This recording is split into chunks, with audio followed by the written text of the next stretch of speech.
I'm Joseph. And I'm Nick. And this is Fish Jelly.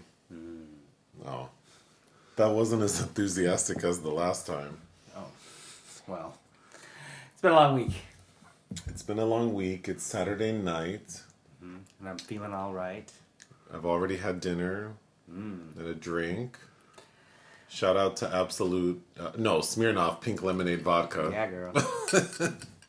It's pretty strong. And reusable metal straws. Click clacking in the background. Sustainability is important. Well, let's jump into it. So we're still on the Drag Race Down Under bandwagon. Yeah. Still not impressed. No, in fact, no. After the episode this week, even less impressed because they brought back Art Simone. With no explanation. Nope, none whatsoever. No explanation. I think we deserve to understand how a contestant was sent home then 2 episodes later brought back. I mean, I won't... very peripherally paying attention to that anyway, but based on the fallout of him going so soon and being, I guess, such a notable person, I think that, I don't know if it was at the producer level or somewhere, somehow, somebody made the call above Rue's head, I think, to bring this person back. And the awkwardness of it is that they're just not going to say anything. Because that's just... Why haven't they done that before then? Right. And then in the bottom were Karen from Finance and Anita Wiglet. Anita Wiglet was sent home. I thought she was the nicest contender. Yeah. Which is unfortunate because the Australian cast is pretty nasty. Like, they're not a nice group of people. And not in the good way, nasty. So it's sad that the nicest person was sent home already, but...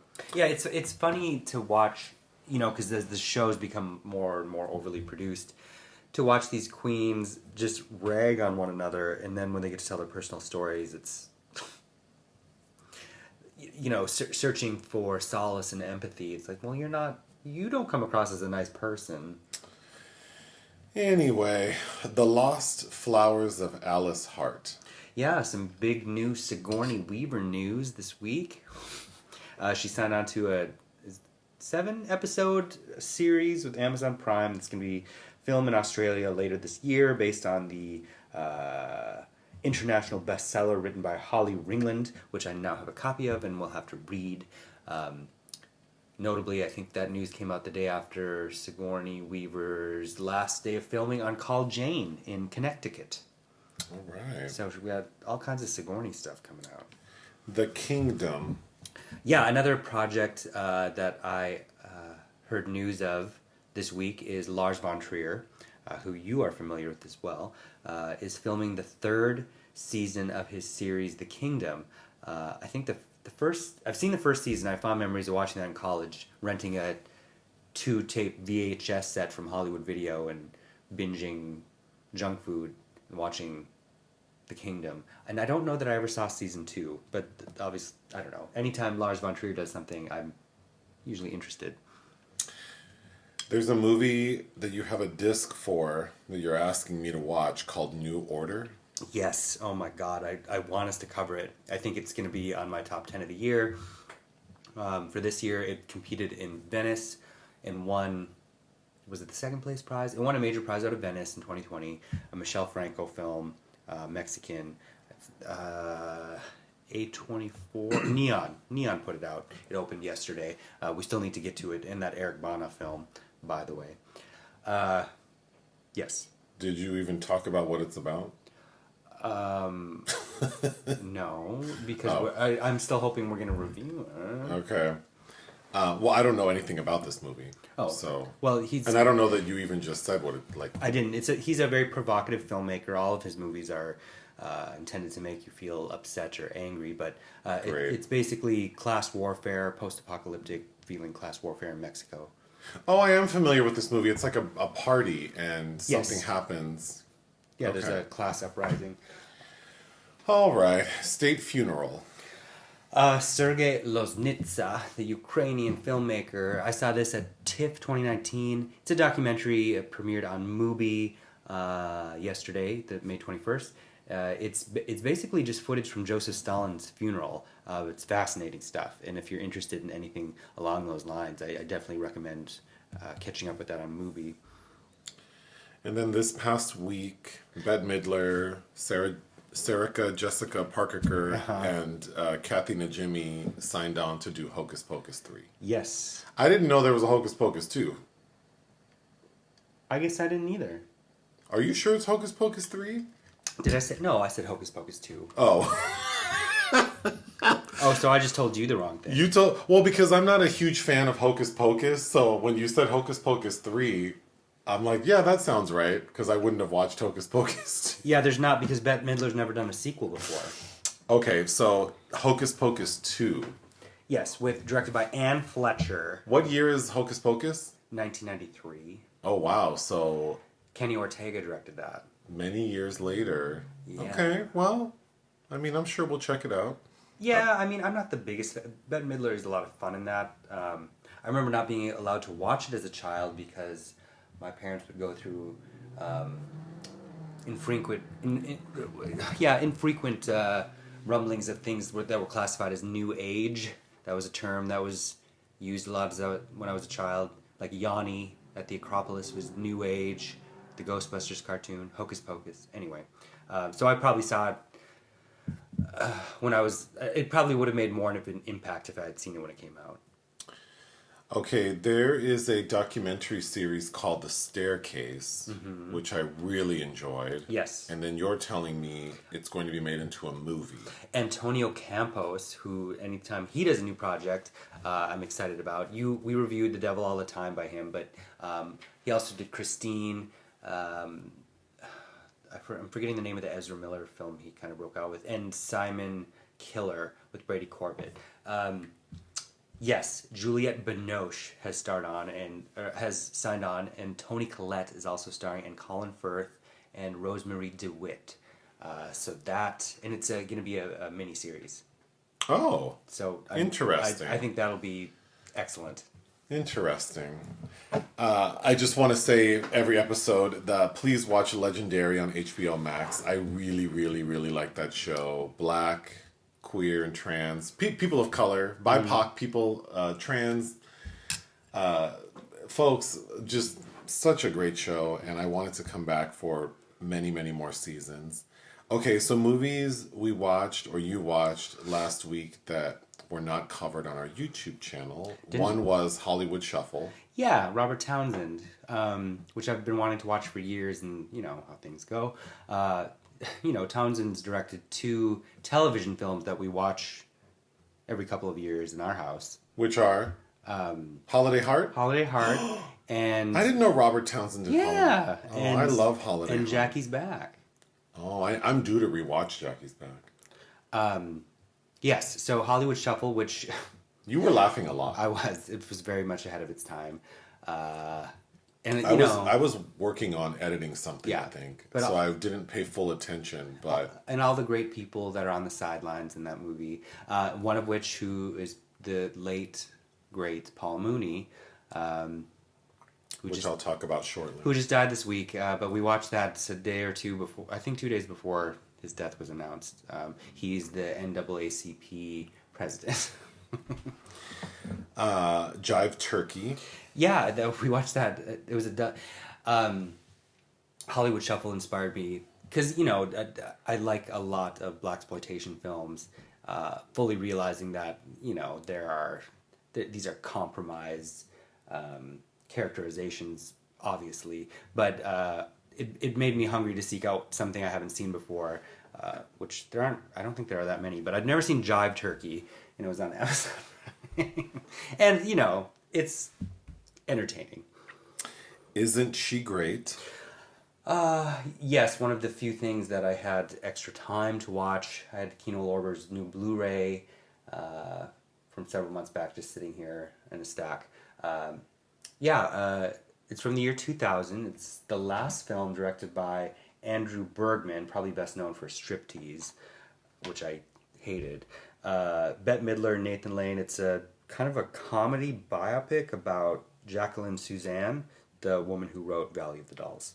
Interesting. which I'm due for a rewatch of Valley of the Dolls, and I've never seen the sequel, both of which are on Criterion.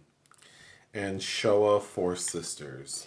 Yeah, we reviewed Final Act? No. Account. Final Account. I'm sorry. You called that movie so many names while we were preparing. Final Act. Last attempt. Solution.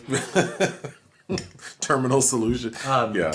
Well, because I didn't watch it, so I didn't have a connection to it. And it reminded me of Claude Lanzmann, as I think I brought up in the review, and I've never watched the 9.5-hour Shoah, and I do have, I think it's Cohen Media Group's Blu-ray of Shoah Four Sisters, which was released in 2018, and it's just basically 4 women that survived the Holocaust being interviewed in the 1970s, which the breakup is perfect because it's like 270 odd minutes, and it's hard to watch all of that in one sitting. So I'm actually only halfway done with that. I'm sure. All right. So like you mentioned, Paul Mooney died this past week. Mm-hmm. I'm wondering if people are as familiar with him as I am, and then as you are as well. I'm even curious, did you know who Paul Mooney was before I introduced you to him? He only by face I recognized him because I watched a lot of films, obviously, but I didn't realize. I think it wasn't until I started dating you that I realized his little, kind of important legacy. So Paul Mooney died at 79. I think his rise to fame was being a writer for Richard Pryor. Mm-hmm. So he wrote for Richard when he was on SNL. Richard Pryor had the short-lived primetime TV show he wrote on, and then other acting roles Pryor had. Paul Mooney would contribute writing. But I think I'm trying to think when I first saw him. It was probably the Dave Chappelle show. Paul Mooney had a character named Negrodamus. We watched, there's a standalone Negrodamus that we rented when we first started dating. Well, his comedy special is not called Negrodamus. He has 2... What was the comedy special you rented? The 2 that we've watched together are Analyzing White America, and the other is Know Your History, Jesus is Black, and So Was Cleopatra. Oh, yes. But his character, on Dave Chappelle's show, he did a character named Negrodamus. Paul Mooney also wrote for In Living Color, and he's the one who created the character Homie the Clown, which is played by Damon Wayans. He's also in Bamboozled. And Bustin' Loose, which I watched with Richard Pryor and Cicely Tyson. Yeah, so Paul Mooney, I don't know. The first time I saw his stand-up, I've had a very strong connection to it. I don't want to say that I think everyone should go out and watch his stand-up special because he has a very specific brand of comedy that I think... I've had conversations with people about him, and I've heard people talk about him, and... many people find his comedy or his brand of comedy problematic and dated because it is very highly race-based. I think, to me, he represents a black man of a particular age who experienced racism in a much more vitriolic way than someone my age has. So I think he's earned the right to say a lot of the things he says, and if we consider his perspective, it seems appropriate to me. So I've just enjoyed him for so long. Mm-hmm. Something I wanted to say that I was struggling with, whether I should say it or not, but I'm going to say it because I think I know what you're... Because I don't think being gay is a bad thing, but I think I connected to Paul Mooney because of his race-based comedy, but also I always got the sense he was gay. and I don't know why I think that. And who knows, maybe he was, maybe it'll come out, maybe a past lover or his partner will come to the funeral and speak like Luther Vandross's did, but you know what, whether he was or not, he had a sensibility that I really connected to. So sad to see him go, but he has, his legacy will live on. I think watching his stand-up is a good test for white liberal progressives, and the reactions to him might yield interesting results. Okay, that's a good point. I actually do recommend, especially if you're a Caucasoid, because I think I think that he does elicit a response. And I think it's so important to witness older people of color talking about race. And the anger with which they speak, because it comes from a place that's much more connected in a different way. I'm not saying that a 20-year-old person of color can't experience these things, but someone like him has experienced, and then, you know, having been involved, like Hollywood, within Hollywood and Hollywood adjacent for so long, I'm sure he saw so many crazy things. Oh, yeah. I just find his perspective so interesting. You know, if you do go out there and, like, you know, stream one of his comedy specials, it is shocking if you're not familiar with it. I mean, it's listening to him rag on Meryl Streep and Beyonce. Or Oprah. Yeah, I mean, it's a lot. But I appreciate it for what it is. And what it is the musings of you know, a black man born in, you know, I should have looked up when he was born. Late 30s? So, yeah, that's Paul Mooney. Another person who died this past week is Charles Grodin, who I'm not as familiar with. So why don't you talk about him? Oh, Charles Grodin. Strangely, we just watched a Charles Grodin movie, too, recently with the King Kong, in which he plays a snivelly oil tycoon that, to me, that reminded me of like a thin Jason Alexander.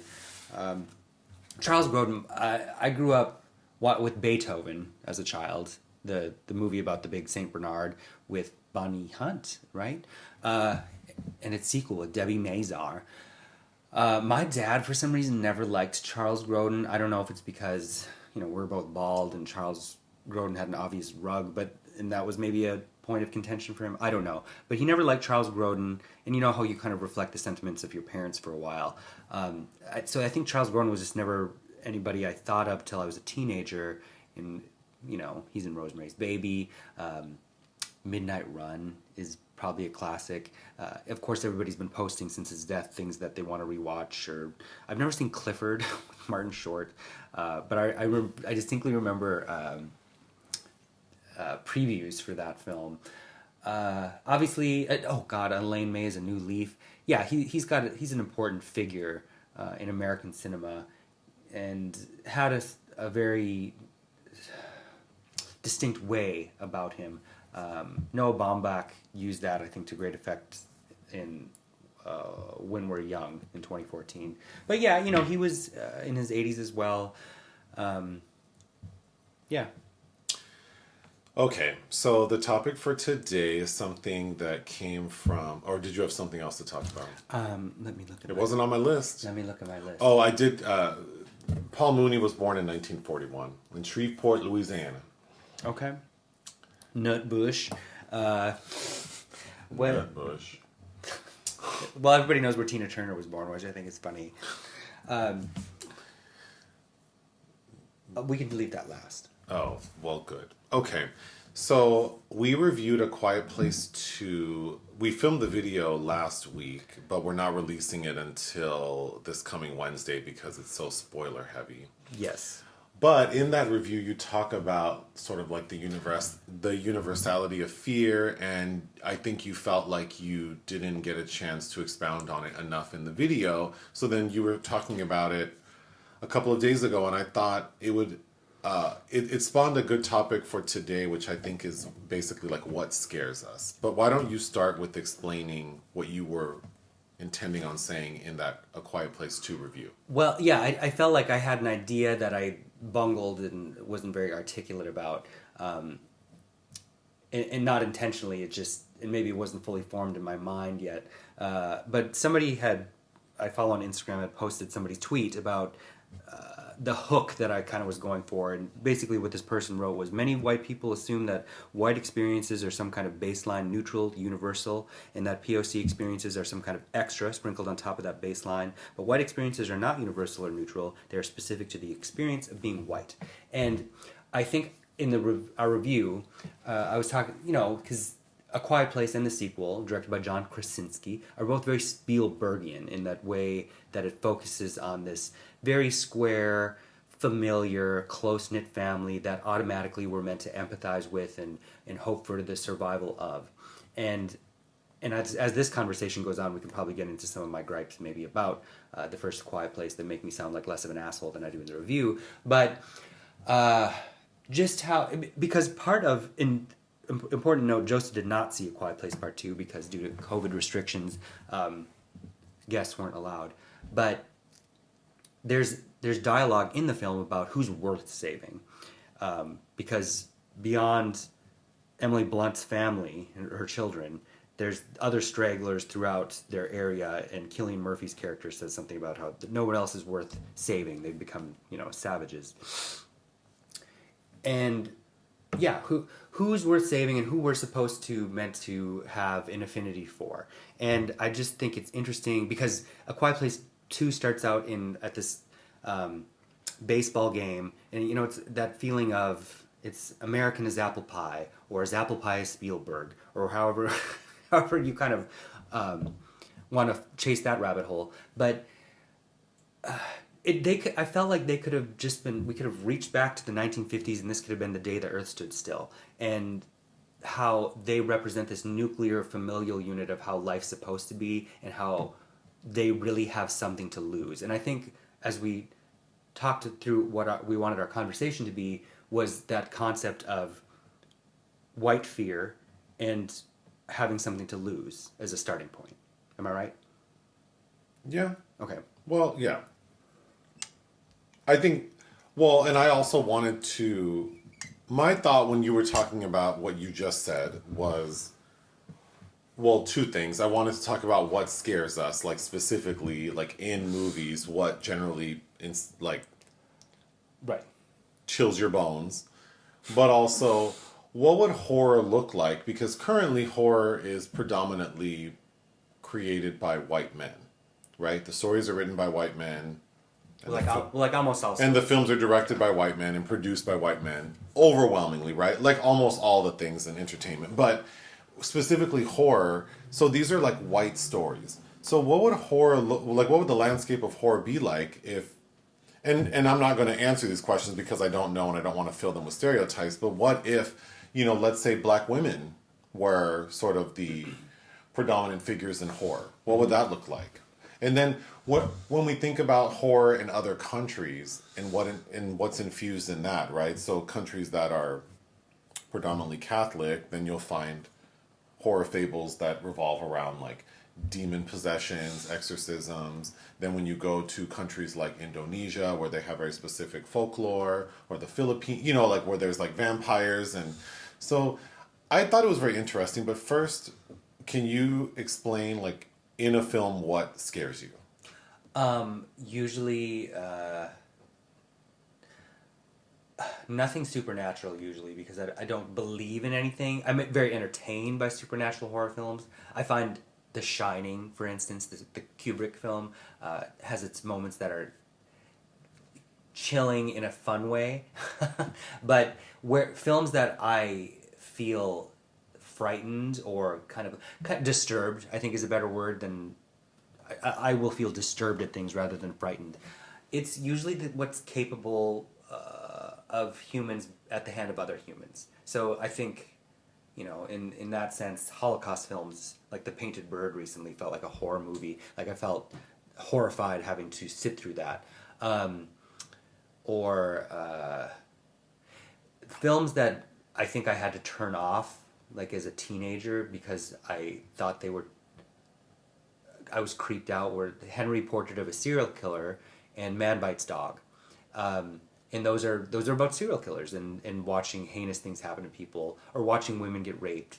I found it very hard to get through them. The Amazon Prime television series, like one episode, like it's definitely not something I can binge. Like that's something I have to... When you're witness to the capabilities of what people can really do to one another, that's what's scary to me, and how they get away with it, how it's condoned even. Sure. Yeah, I think, jump scares are effective because Sure. They're visceral. I don't generally, almost always supernatural components don't elicit fear in me Again, entertaining, but Entertaining, but I don't believe in those things, so they're not compelling. I also agree things that could actually happen scare me. or did happen. Or did happen. You So know- it's very difficult to watch storylines about like anything involving slavery. I find horrific. Anything involving the Holocaust or any sort of genocide, horrific. I often think of the movie Vacancy as a reference, like. Yeah. Because even though it's sort of chaotic and hyperbolic, it's like, well, but it could happen. You know, people do make snuff films, and there are these small motels on the, in the middle of nowhere, Or where even who knows what happens. The new film, The Retreat, I think could be part of our The conversation Retreat. that we reviewed this week. What's that about? The lesbian slasher film. Oh, sure. Yes. About queer people. Okay, Yeah. so yes. So then let's transition to, I'm thinking like, okay, as a black gay person, there are a number of things that I think, like, and then how I grew up, can elicit a reaction. So I think, like, police brutality or feeling like I have no control over what law enforcement will do to me. So like the justice system is very scary to me. Mm-hmm. Because I grew up thinking like and witnessing that there's bias when it comes to law enforcement and the judicial system. Also knowing that like only certain people can afford counsel. Mm-hmm. So I think I was always afraid like I can't get in trouble because I won't be able to afford help getting out of trouble. So things involving that scare me. And then as a gay person, especially a gay person of my age, I think like AIDS is scary. Yeah. And also the advent of like cyber, like, cyber sex was a thing before like hookup culture, right? Yeah. So I think that was very scary, like not knowing who I was talking to, mm-hmm. and then the potential of meeting someone and all of the precarious situations I could have found myself in, and knock on wood didn't, but those things scare me.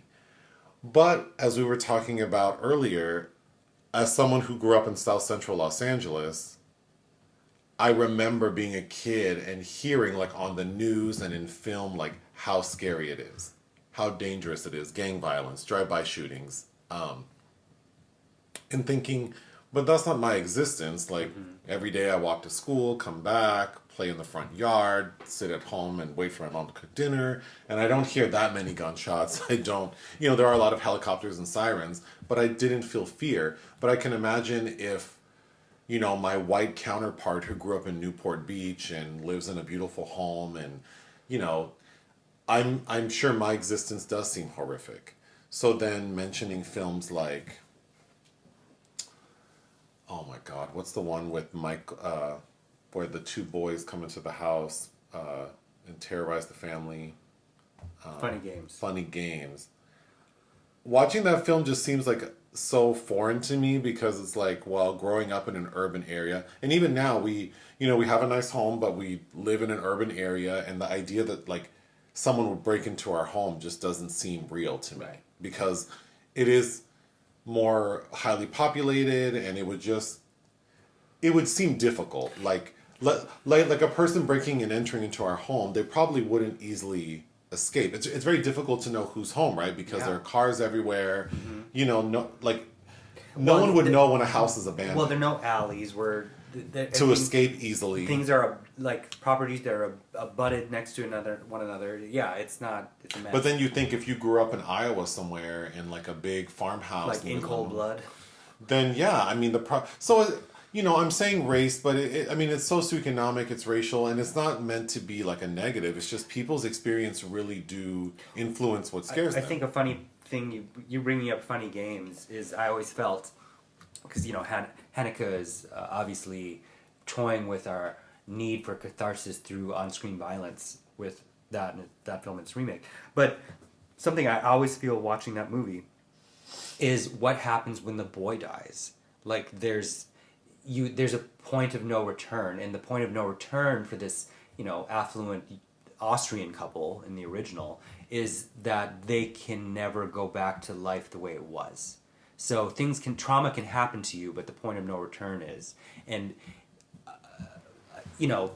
talking about affluent white people, it's easier to topple that point of no return, perhaps, which is why they continually are kind of the subject of that. I'm all over the place, but we have time. So we did there's a YouTube channel called Sledgehammer Horror, and we did one of his episodes, and basically it is my first horror film. So we basically told stories about our first horror film experiences. Mine was the Texas Chainsaw Massacre 2, and you had Psycho 4 And Squirm. And, when I think about, obviously as a kid, anything horror related scared me. All the Friday the 13th and Nightmare on Elm Streets and Halloweens were terrifying to me. But can you think of a film, like the first film that really scared you to the bone? Like as a child? Well, just your first, because Texas Chainsaw Massacre 2 did scare me, but it was because it was my first time seeing murder. And it did have an impact, but I have a better example of something that really did frighten the shit out of me. I think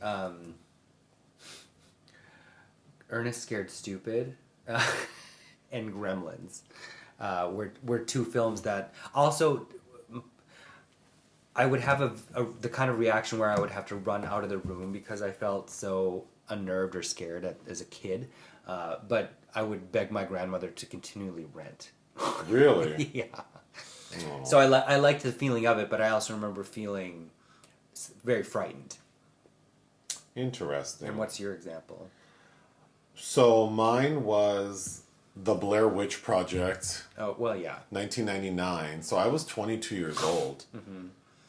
And because I thought it was real, because that was the marketing campaign, and even though I don't think I believed in ghosts back then, because I thought it was real, it scared me. But what added to the effect was my roommate at the time had seen it already, the day before. And he knew that I was going to see it the following day. And when I came home, and for anyone who's seen the film, this reference makes sense. When I came home, the lights were off, and this fool was standing in the corner, facing the corner. So when I turned on the lights, I see him in a corner, facing away from me.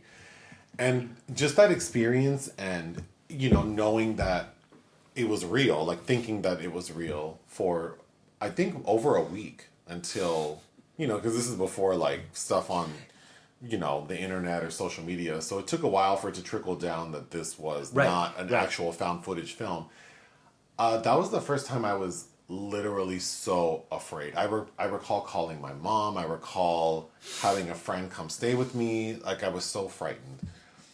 But, that innocence is lost now as a 42-year-old who's done and seen a lot of things. So it's interesting what does, oftentimes watching true crime stuff, or even a film we reviewed that I didn't necessarily love starring Kelvin Harrison Jr.? Monster? Or Loose? No, Monster. Okay. And it's about this young man's, he's 17, who's being tried as an adult as an accessory to murder and an armed robbery. And we see him on trial for a year, I believe. And he's ultimately found not guilty. I like to spoil everything. But just that experience, and I live in constant fear. I've had many run-ins with law enforcement, none that resulted in my being arrested, but they've always been negative. And I live in this constant fear of getting into trouble. And I think, as a 42-year-old, that's probably the thing that scares me the most is law enforcement, which is so interesting in light of, the events of last summer and people sort of having this awakening. And it just feels but I've always been so afraid of the police. And I'm a lighter-skinned black man who, by all accounts is pretty square and corny, and I've never... I dress pretty standard. I don't really call attention to myself. I've never driven a car that I think is I drive a nice car, so I assume well, I'm an older person of color who dresses pretty basic and I don't drive fast. And I'm still afraid of the police. I'm afraid of getting pulled over because I feel anything can happen. That's what scares me. And the IRS. The IRS scares me. Well, I mean, that's that fear that's kind of taps into Orwellian and Kafka-esque, you know, like The Trial and 1984, just Big Brother, and yeah, I believe I agree with those fears, which is why I found those novels captivating. Yeah, once you kind of see behind the curtain and how things can really be, unless you're a person of means. Yeah. Well, yeah, even as an adult and realizing like retaining counsel for legal troubles is not inexpensive and could destroy. And you know, I've listened to hundreds of episodes on Dateline, and just understanding like even the accusation can ruin someone's life. If I were accused of sexually assaulting someone, that could destroy my life. Even though I'm innocent, the process of proving my innocence could destroy me. I can lose my job, rack up hundreds of thousands of dollars in legal fees, lose my home, my savings, have to cash out my retirement, all over something that was ultimately not true or found to be not true. So that scares the shit out of me, which probably makes sense why a lot of people like, or why like true crime type shows like, you know, NCIS and all those type shows are so popular with adults, because I think that's the kind of stuff that really is disturbing and gets your blood pressure up and elicits a response. Yeah. Do you have any other things you want to say? You don't have... I thought we were going to talk about differences with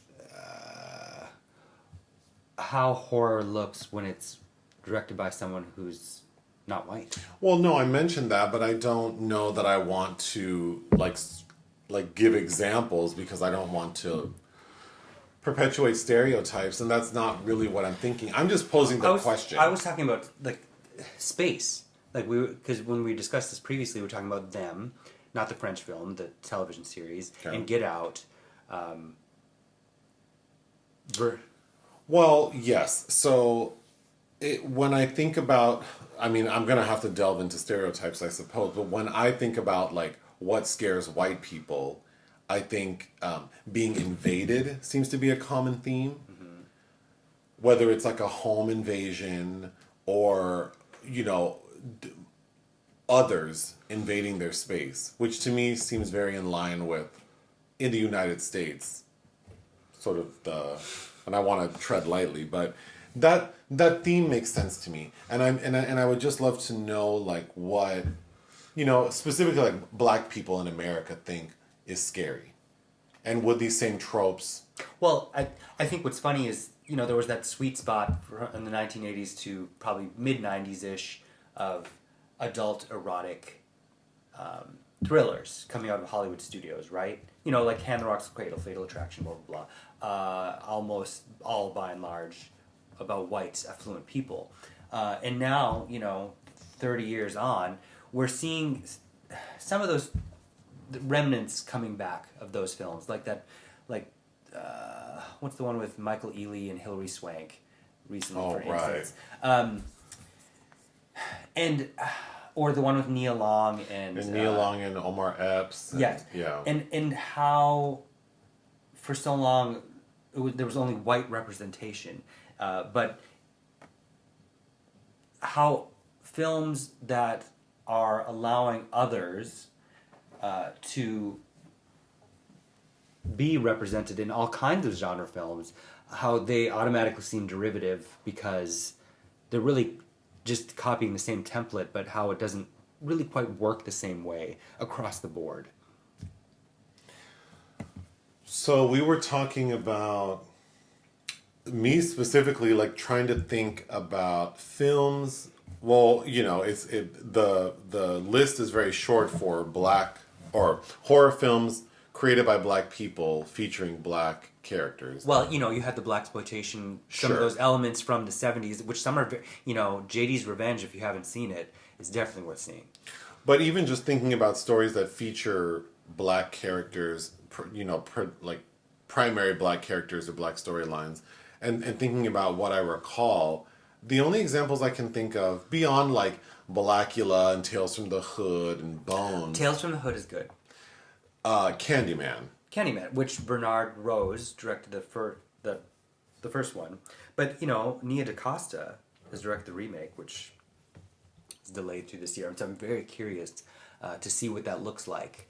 And then after Candyman, I don't think I can recall anything until we get to Get Out, and then Us. There are some others, I think. You think? Well, I just got to think. So, yeah, I mean, I would just, thinking about what the horror landscape would look like in the United States even if, like, I mean, I'll take white women, like, just anyone else creating stories that are a little different, or people who are different creating these stories and what they would look like. You get things like vampires, like Vampire in Brooklyn and Blade. Sure. And Bones with Snoop Dogg. Sure, which I mentioned, but yeah, like Blade and... But anyway. But, it's by and large, of course, before Jordan Peele, there's a lot... there are black characters, Night of the Living Dead or Dawn of the Dead. Oh, we had also mentioned, so then there were two examples where I recall being so intrigued. One was Halloween Resurrection, I believe. With Busta Rhymes. Busta Rhymes and Tyra Banks. And then there was I Still Know What You Did Last Summer, where Brandy was a primary character. And just being so excited to see someone I recognized in a popular sort of suspense horror thriller. Yeah, because usually black people showing up, they're usually practicing voodoo or something. Like, I think of Delroy Lindo in The Devil's Advocate, or... Well, because the joke has always been that in these slasher films, black characters are the first ones to go. Mm-hmm. And then you had said something that I hadn't thought about before, but it makes sense, is the reason that may have been the case is because a lot of these filmmakers just didn't know how to handle black characters. Yeah. But they felt maybe obligated to have some diversity, so they thought, let me throw in this black guy, but he'll definitely be the first one to get killed off because I don't know how to develop because him. I don't know how to write I don't know how to write his voice. Mm-hmm. So that's unfortunate. Yeah. Or, the likelihood that a black actor had top billing in a film was unlikely, so clearly they're going to go first, right? Because obviously, based on who's cast in the film, we know who's probably going to make it to the end. Yeah. Yeah, it's interesting. Sorry, I got stuck thinking about voodoo priestesses.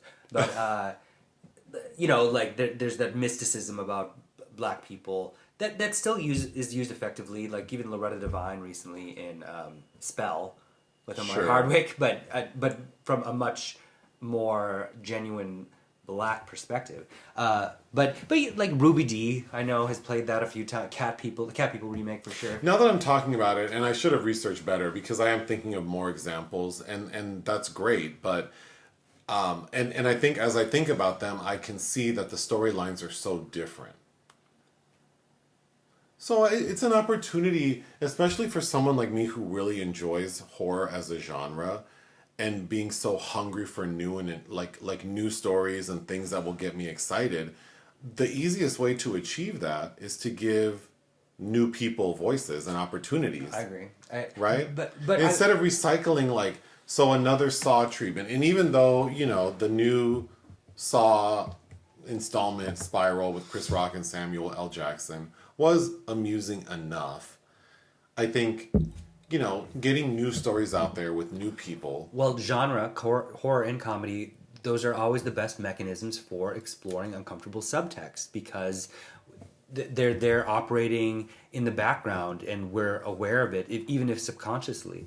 I've always thought that there are so many untold stories in genre involving people of color and queer people and trans people that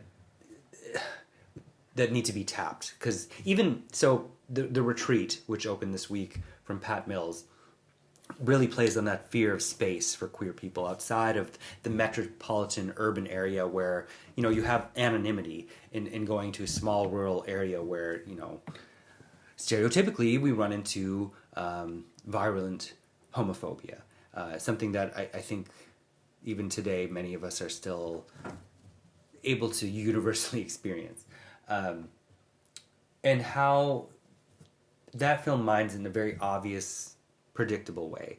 But there are other ways to play on those fears, I think, from queer people that we need to hear, for instance.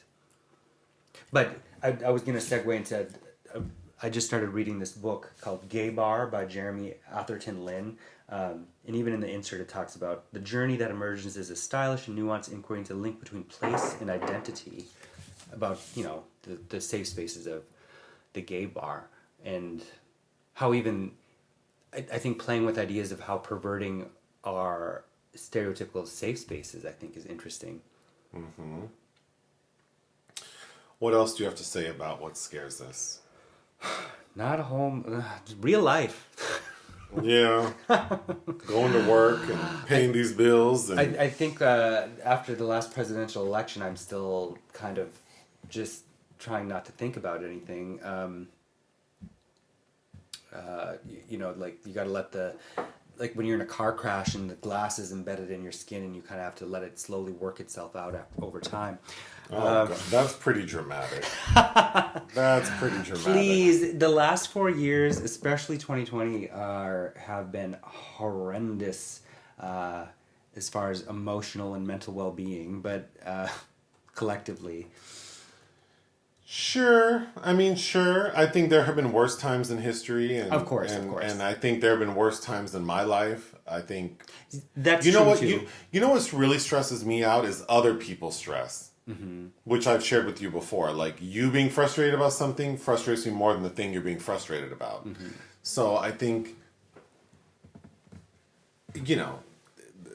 yes, 2020 has been difficult, and it has been scary, like the unknown of like when things will go back to normal, combined with, the political landscape. But surprisingly, I'm optimistic about, well, I don't think I'm optimistic. I think I'm just a little more,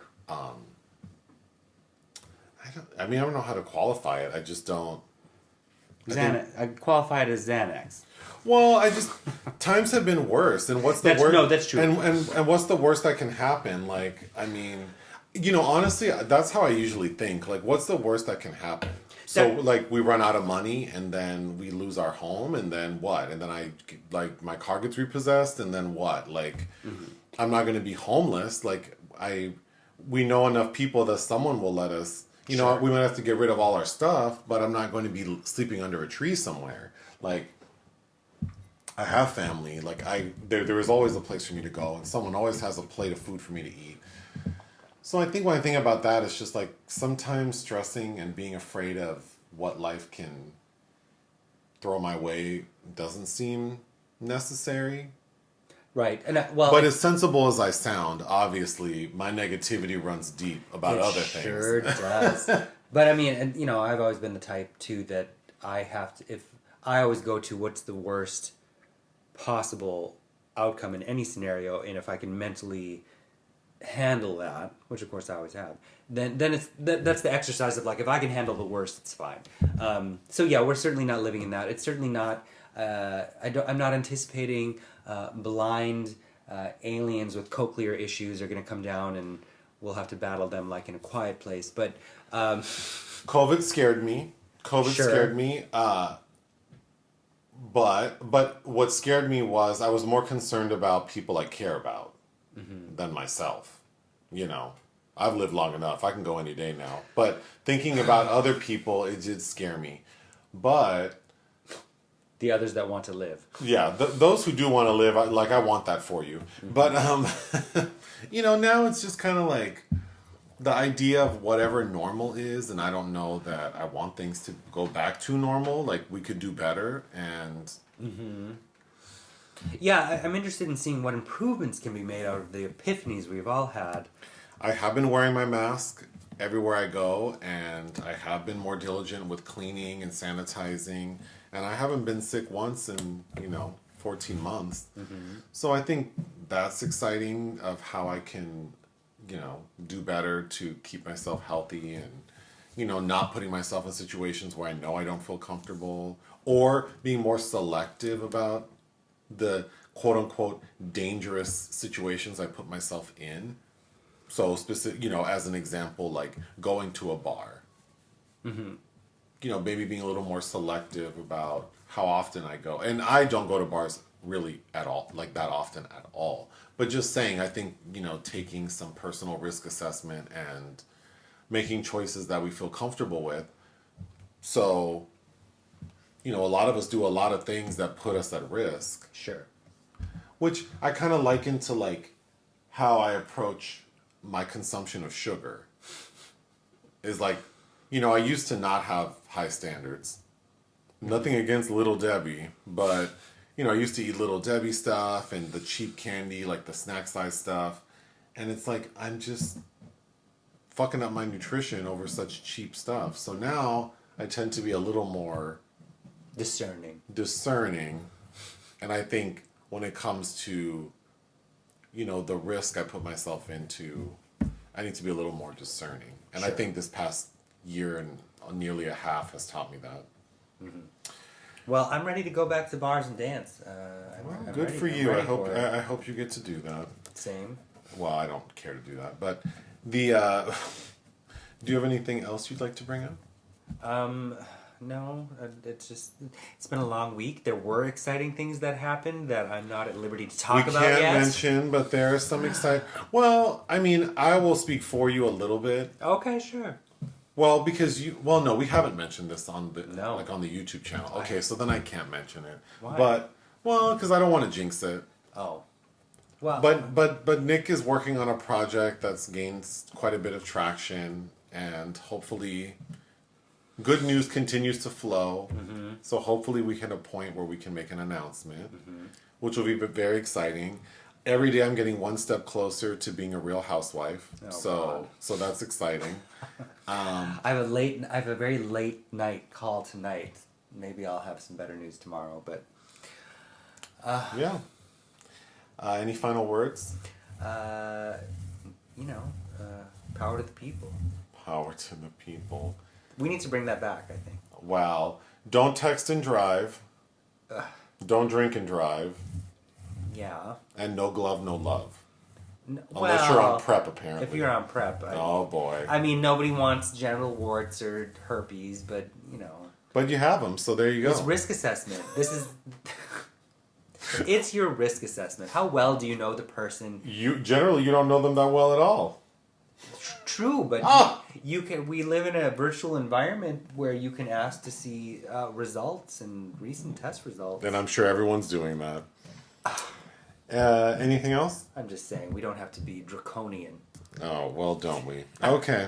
Toodaloo. Bye.